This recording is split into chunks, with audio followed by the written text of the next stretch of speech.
A scorching western town. A proud Apache leader mocked in front of a hostile crowd, and a farm girl's brave words that no one expected. But what followed would alter everything. Thank you so much for watching and for all your comments.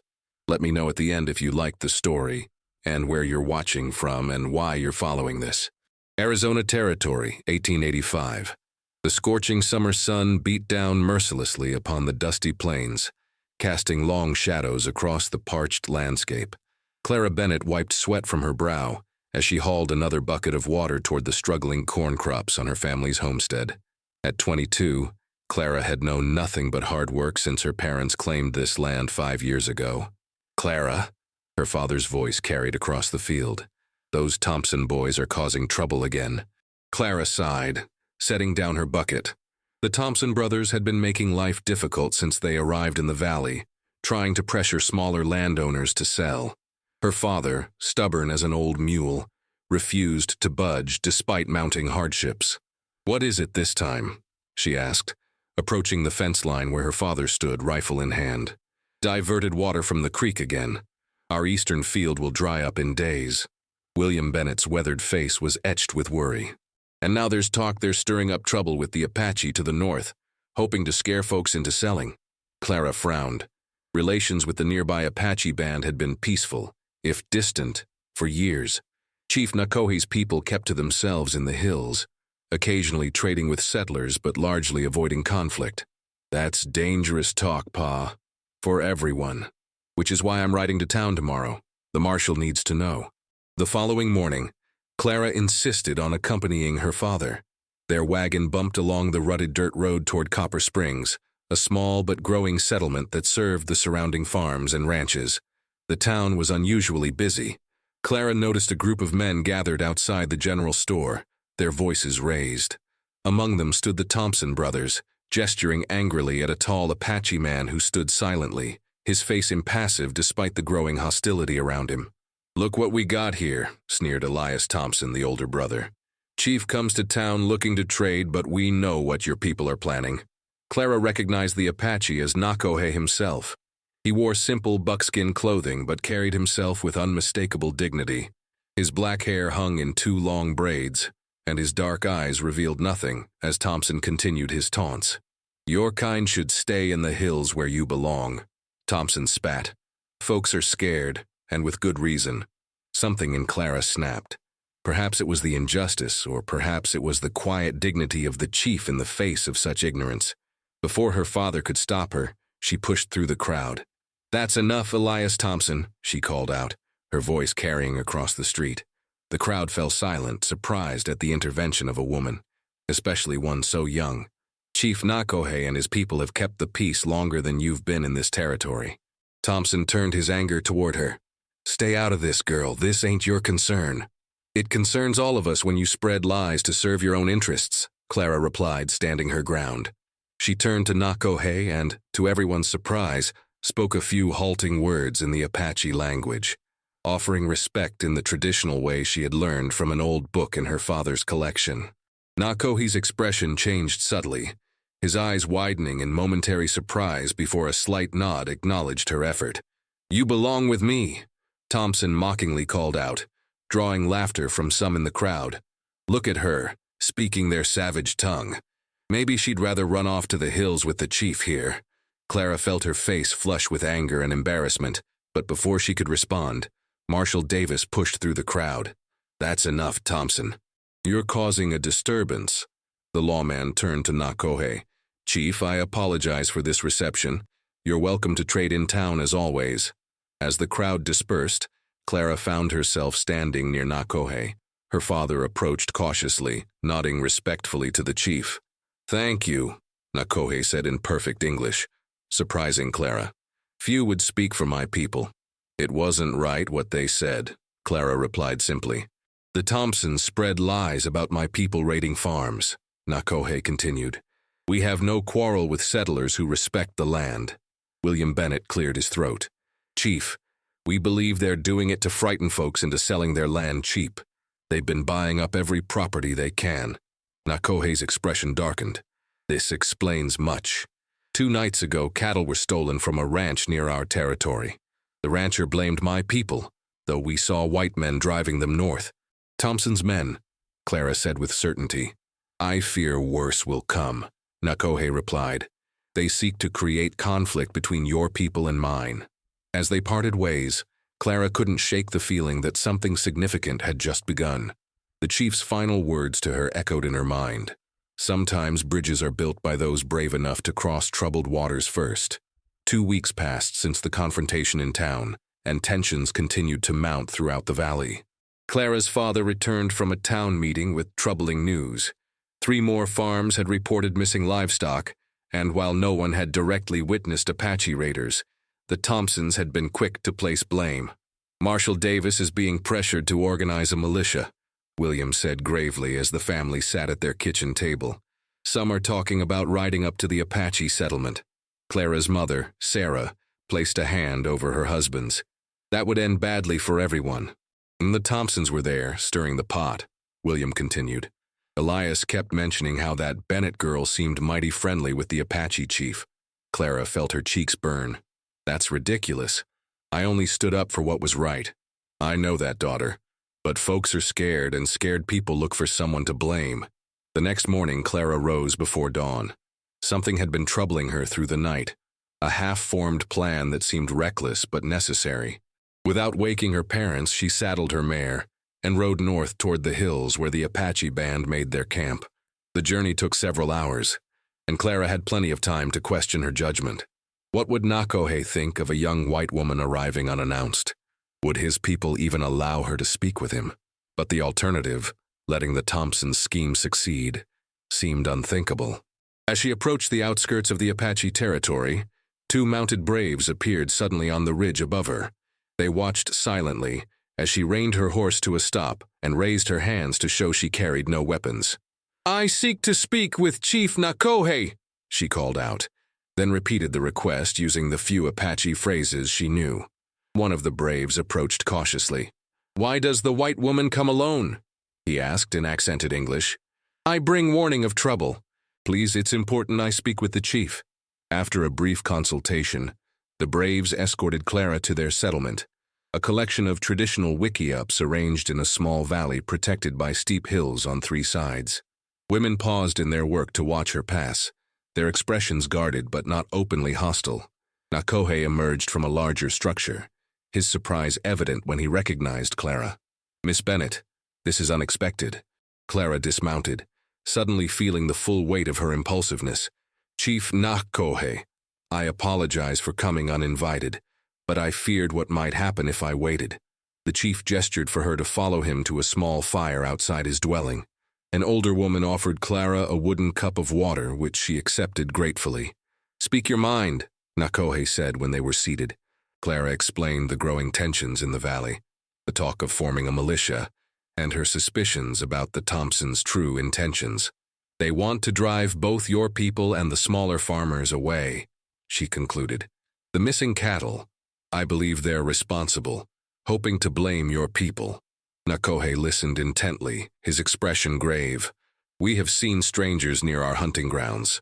2 nights ago, my son Kame tracked riders moving cattle through the northern pass. If we could prove it was the Thompsons, Clara began. Proof would need to be witnessed by your people and mine, Nakohe replied. Few white men would take the word of an Apache over one of their own. A young Apache man approached and spoke rapidly to Nakohe in their language. The chief's expression darkened further. What is it? Clara asked. Riders approach from the south, many, armed. Clara felt her heart sink. The militia? So soon? You should not be here, Nakohe said, rising quickly. It will go badly for you. I can speak to them, Clara insisted. Explain. They will see a white woman among the savages and think the worst, Nakohe countered. My son Keme will guide you away through the eastern ravine. The young man who had brought the news stepped forward, his expression wary but determined. Clara recognized him as the same age as herself, perhaps a year or 2 older.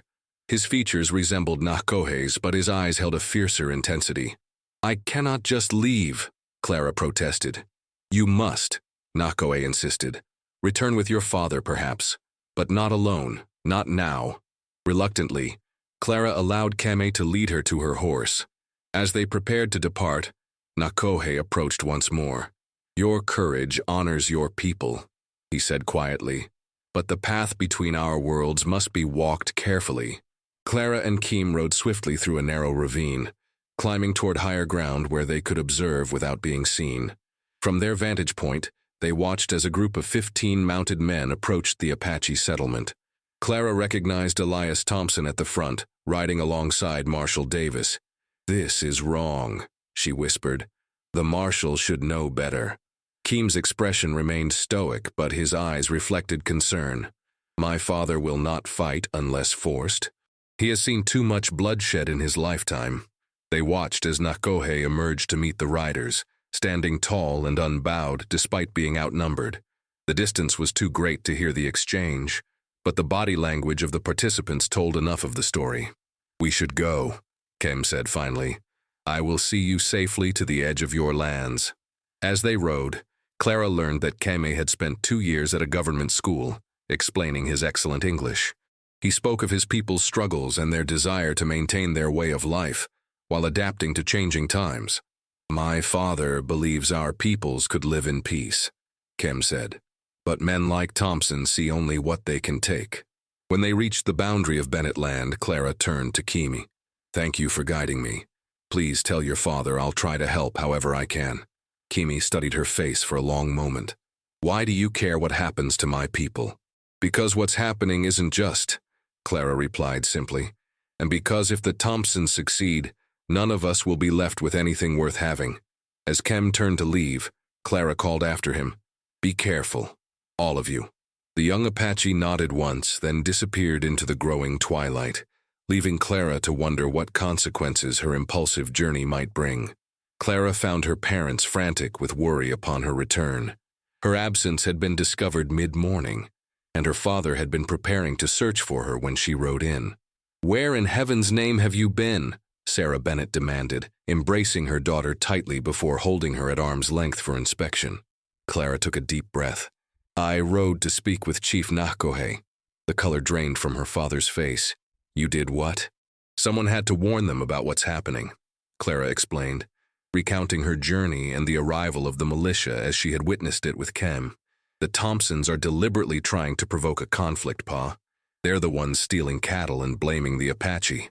William Bennett paced the kitchen floor. "Even if you're right, and I believe you are, it was foolish to go alone. If Thompson's men had seen you there—" "I know," Clara admitted, "but there wasn't time to wait." Her father sighed heavily. "The marshal and his men returned an hour ago.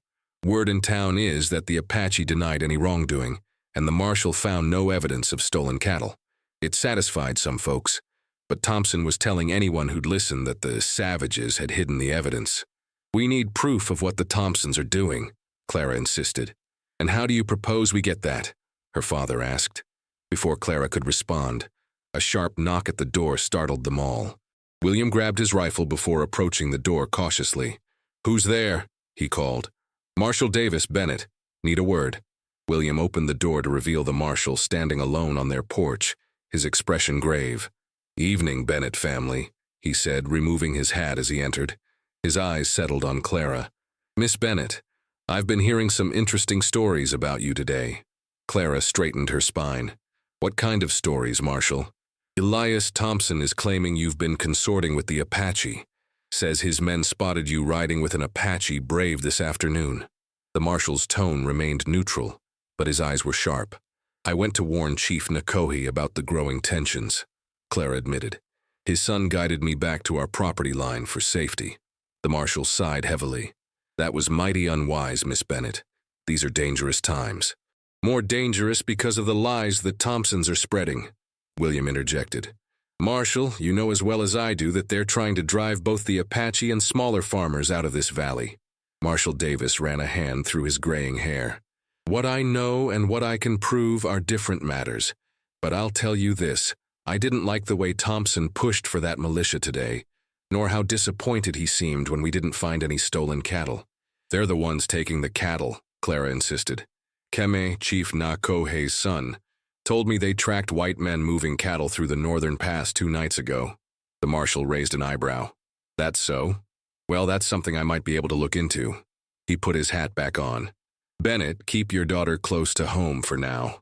Thompson's been making ugly insinuations, and some folks are listening. After the marshal left, Clara's father turned to her with concern etched across his features. Clara, I understand why you did what you did, but the marshal's right. It's not safe for you to be seen as sympathetic to the Apache right now. So we just let the Thompsons win? Clara asked, frustration evident in her voice. No, William replied firmly. We find proof, but we do it carefully. I'll speak with our neighbors, see who might stand with us against Thompson's schemes. That night, Clara found sleep elusive. Her mind kept returning to the Apache settlement, to Nakohe's dignified stance before the militia, and to Kime's intense gaze as he asked why she cared about his people's fate. A soft tapping at her window startled her fully awake. Cautiously approaching, she was shocked to see Kame's face in the moonlight. She quickly opened the window. "What are you doing here?" she whispered, glancing nervously toward her parents' room. "You must come," Kime said urgently. "The Thompson men, they attack our settlement tonight." Clara's heart raced. "How do you know?" "I followed them. They prepare now, drinking courage from bottles, speaking of how they will blame raiders from another tribe." His expression was grim. "My father sent me to bring warning to your marshal, but the man guards Thompson's store and would not listen." Clara made her decision quickly. "Wait here." She dressed hurriedly and scribbled a note for her parents before slipping out through her window. Kem had brought 2 horses, and they rode swiftly toward town. "The marshal may not have listened to you, but he'll listen to both of us," Clara insisted as they rode. "And if not, we'll find others who will." They reached Copper Springs to find most buildings dark, but light and raucous laughter spilled from the saloon. Clara dismounted, motioning for Kemi to remain in the shadows. "It's better if I go in alone," she explained. "Be careful," Kime warned. "Thompson's men are there." Clara straightened her dress and entered the saloon, causing an immediate hush to fall over the room. A dozen men sat at various tables, including Marshal Davis and several respected ranchers from the valley. "Miss Bennett," the marshal exclaimed, rising from his chair. "What in heaven's name?" "Thompson's men are planning to attack the Apache settlement tonight," Clara announced, her voice carrying through the silent room. "They intend to blame it on raiders from another tribe." Elias Thompson, seated at a corner table with 4 of his men, laughed dismissively. "The girl's gone native, Marshal. First consorting with savages, now spreading wild tales." "It's no tale," Clara insisted. "They've been stealing cattle, blaming the Apache, all to drive both them and small farmers from the valley." The marshal approached Clara, speaking in a low voice. "Miss Bennett, these are serious accusations. Do you have any proof?" Before Clara could respond, the saloon doors swung open again, and Kemi entered, causing several men to reach for their weapons. "I am the proof," Kemi stated calmly, his eyes fixed on Thompson. "I tracked your men taking cattle through the northern pass, and tonight I heard your plan to attack my people while they sleep." Thompson's face darkened with rage. "You let an Apache just walk into town, Marshal? Next you'll be giving them badges." One of the older ranchers, Samuel Hawkins, rose from his table. "Let the young man speak, Thompson. Some of us have known Nakohe's people for years without trouble, until you came along." Encouraged by Hawkins's support, Clara pressed her advantage. "Marshal, send men to Thompson's North Range. That's where they're keeping the stolen cattle." Thompson's younger brother Vernon shifted nervously, drawing a sharp glance from Elias. The marshal didn't miss the exchange. "Hawkins, Rogers, you 2 come with me to check Thompson's North Range," the marshal ordered. "The rest of you stay put until we return." He pointed directly at Thompson. "Especially you, Elias." "This is outrageous," Thompson protested. "You're taking the word of a girl and a savage over a respected businessman?" "I'm investigating claims made by a citizen of this town," the marshal corrected him. "And if you're innocent, you've got nothing to worry about." As the marshal and 2 ranchers departed, an uneasy silence fell over the saloon. Clara and Kemi stood near the door, aware of the hostile glares from Thompson's men. "You've made a mistake, girl," Thompson said quietly, his voice carrying an unmistakable threat. "A big mistake. The mistake was thinking you could turn good people against each other for your own gain," Clara replied, summoning courage she didn't entirely feel. The minutes stretched into an hour as they waited for the marshal's return. When he finally entered the saloon again, his expression was thunderous. "Elias Thompson, you're under arrest for cattle rustling and conspiracy," he announced. "We found 20 head of stolen cattle on your North Range, brands partially altered but still recognizable." Thompson lunged to his feet. "This is a setup." "Save it for the territorial judge," the marshal replied, nodding to Hawkins and Rogers, who moved to flank Thompson. "Your men at the North Camp confessed everything when we caught them red-handed." As Thompson was led away in handcuffs, his final glare at Clara promised retribution. The marshal turned to the remaining men in the saloon. "Anyone else involved in Thompson's schemes best come forward now. The judge will look more kindly on those who cooperate." Vernon Thompson and 2 other men reluctantly stood, their expressions a mixture of fear and resignation. "What about the men heading for the Apache settlement?" Kemi asked urgently. "Already handled," the marshal assured him. "I sent riders to intercept them as soon as we confirmed the stolen cattle. They won't reach your people tonight." The following weeks brought significant changes to Copper Springs and the surrounding valley. With Elias Thompson and his closest conspirators awaiting trial in the territorial capital, the truth about their scheme emerged in full. They had been working to acquire land throughout the valley, planning to sell it at a premium to the railroad company for a new southern route.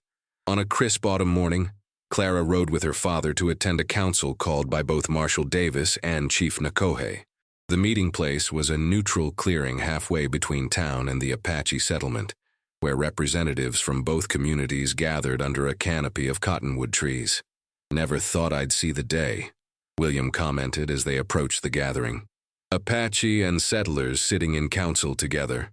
Clara smiled, spotting Nakohe seated beside the marshal at the center of the circle. "It's a beginning, at least." They joined the growing assembly, which included Hawkins and other ranchers who had supported the investigation against Thompson, as well as several elders from Nakohe's band. Clara noticed Keem standing slightly apart, his posture vigilant as he surveyed the gathering. Marshal Davis called the meeting to order. "Folks, we're here today because recent events have shown us the cost of mistrust between our communities. Chief Nakohe has proposed a council to establish clearer understanding going forward, and I believe it's in everyone's interest to listen."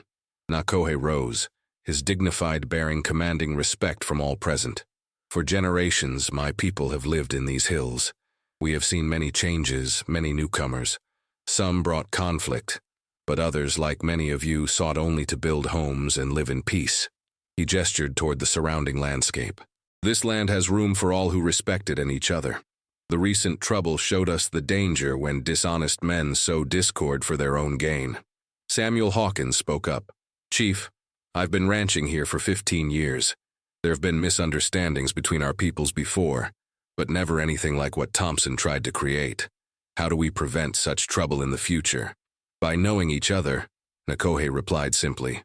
"By speaking directly when problems arise, not through men with hidden purposes." The discussion continued for hours, addressing practical matters such as hunting boundaries, water rights, and protocols for communication between the communities. Clara observed with growing hope as men who had once viewed each other with suspicion began finding common ground. During a break in the talks, Clara approached Kemi, who acknowledged her with a slight nod. "Your father speaks wisely," she said. "I think people are listening." "Some are," Kemi agreed. "Others merely wait for the next reason to fear what they do not understand. Then we give them reasons to understand instead," Clara suggested. "Your father mentioned trade between our communities. Perhaps that's just the beginning." Kemi studied her with that same intense gaze she remembered from their first meeting. "You still have not answered my question from before. Why does this matter so much to you?" Clara considered her response carefully. "When my family first came to this valley, I was 17. I'd read so many books about the West, about the people who lived here before settlers arrived. But books tell stories from only one perspective." She gestured toward the council. "This, people actually talking to each other, learning from each other. This is how we build something better than what came before." A rare smile transformed Kemi's serious features. "My father says you have an old soul. I think perhaps he is right."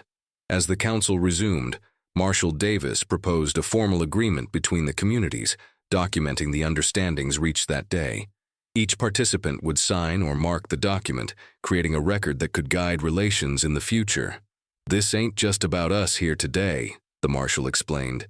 "It's about those who come after, having something to point to when questions arise." As the document circulated, Clara found herself seated beside Nakohe. "Your words in town that day," the chief said quietly, "when you spoke in our language to show respect. It was a small thing, perhaps, but it opened a door when others sought to build walls." "I only knew a few phrases," Clara admitted, "from an old book my father had. It is not the skill of the words, but the willingness to speak them," Nakohe replied.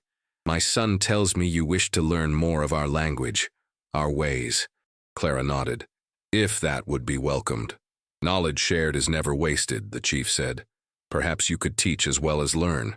Some of our young people wish to understand the changing world beyond our settlement." When the council concluded, a sense of cautious optimism pervaded the gathering. The agreement signed by leaders from both communities represented an unprecedented step toward cooperation rather than conflict. As people began to disperse, Kem approached Clara once more. "My father has asked me to serve as a messenger between our people. I will come to town regularly to trade and carry news." "That's wonderful," Clara replied, "though I suspect some folks will take time to adjust to the idea." "Change comes slowly, like water shaping stone," Kime said, the hint of a smile returning. "But it comes nonetheless." 3 months later, as winter's grip on the valley began to ease, Clara stood outside her family's home, watching as Kime approached on horseback. Their friendship had grown during his regular visits to the Bennett farm, where he often stayed to share meals and stories with her family. "The council agreement is working better than many expected," Clara observed as they walked together along the property boundary.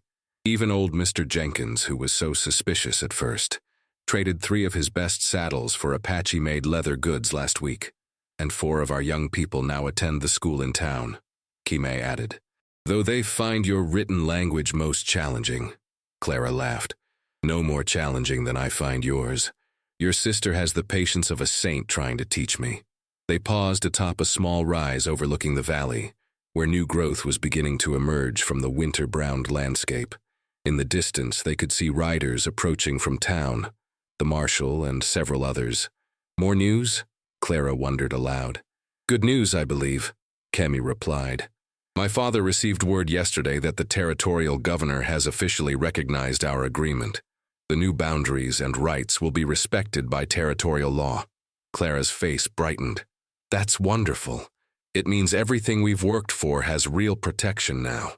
"It means the beginning of something new," Kemi corrected gently. "The true test will come with time, as both our peoples learn to walk this path together." As they watched the riders draw nearer, Clara reflected on the journey of the past months, from that first confrontation in town to the council that had changed the course of their communities. The path had not been easy, and challenges certainly remained, but a foundation had been laid for something few had thought possible. "You belong with me," Thompson had mockingly called out that day in town, intending to shame her. The memory now brought a smile to Clara's face, for in seeking to divide, he had inadvertently helped create connection instead. "What amuses you?" Keme asked, noting her expression. "Just thinking about belonging," Clara replied, "and how sometimes we find it in the most unexpected places." As they walked down to meet the approaching riders, Clara felt a sense of rightness in this new reality they were helping to build, not just coexistence, but genuine community between peoples who had once viewed each other across a divide of fear and misunderstanding. The journey had only begun, but with each step forward, the path became clearer, a testament to what could be achieved when courage overcame prejudice and understanding replaced fear. "My father says that when bridges are built," Keem remarked as they walked, "they must be maintained by crossing them often." Clara nodded, understanding the deeper meaning in his words. "Then we'll keep crossing in both directions for as long as it takes,"